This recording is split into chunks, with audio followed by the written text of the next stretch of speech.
Hey guys, welcome to the second C# tutorial that I'm making for the new Boston. And in this tutorial, I'm going to show you how to change properties of your form and controls. So first, let's just change the size of our form. For like, if we don't like the size of it or want to make it bigger or smaller, all you have to do is click on your form and see these little boxes right out here. You're just going to hover your mouse over one of them and then just click and drag, and you can make your form any size you would like.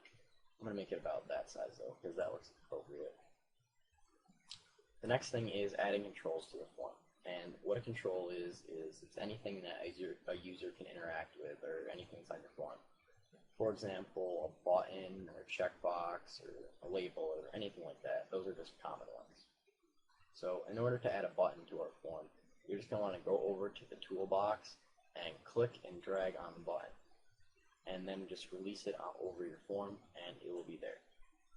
Another way to add a control to your form is to simply click it and then go over to the form, and without dragging, and now you should see your cursor should look something like this, and then you can just go ahead and click and drag, and you can draw the control to whatever size you would like.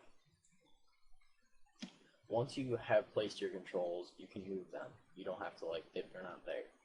You can go ahead and just click and drag on the control, and you can move them around. And as you can see, there are these little lines around your control when you move it.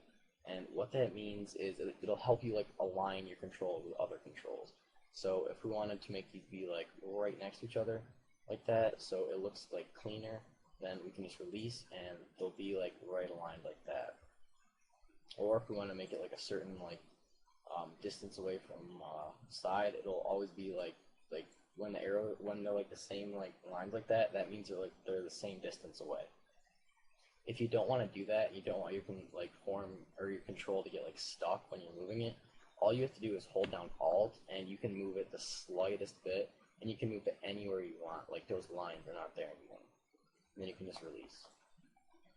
Also, you can resize your control. In order to do that, you're just going to want to go ahead and hover your mouse over these little boxes around your control and click and drag, and you can make your control any size that you would like, similar to the form. If you want to change the properties of control, for instance the text or the color, you're going to want to go over to the properties panel with your control selected. In our case, it's a button. So we're just going to go over to the properties panel and go down to text, and we're just going to change the text of the button to click me. And to just make the text that, we're just going to want to click away. And as you can see, now it is clicking.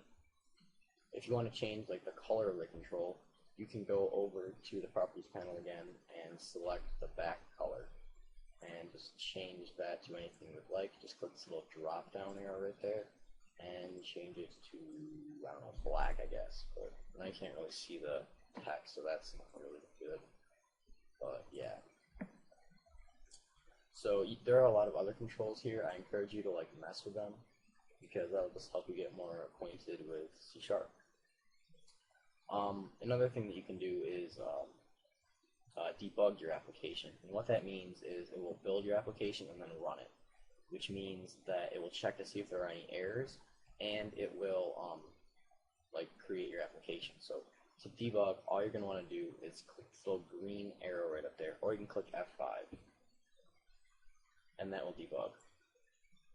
And as you can see, now we have our application right here, and it has all the properties that we did. We have our button with the white color for the background, and we have our other button. And if you click them, nothing will happen yet because we haven't coded for anything yet. But if you decide to stop debugging, you can either click the little X button on your application, or you can click back to C# and click Shift F5. And that will stop debugging no matter what, no matter if your application is frozen or anything like that. So that's pretty much it for this tutorial. In the next tutorial, we will get into actually writing code. So see you guys.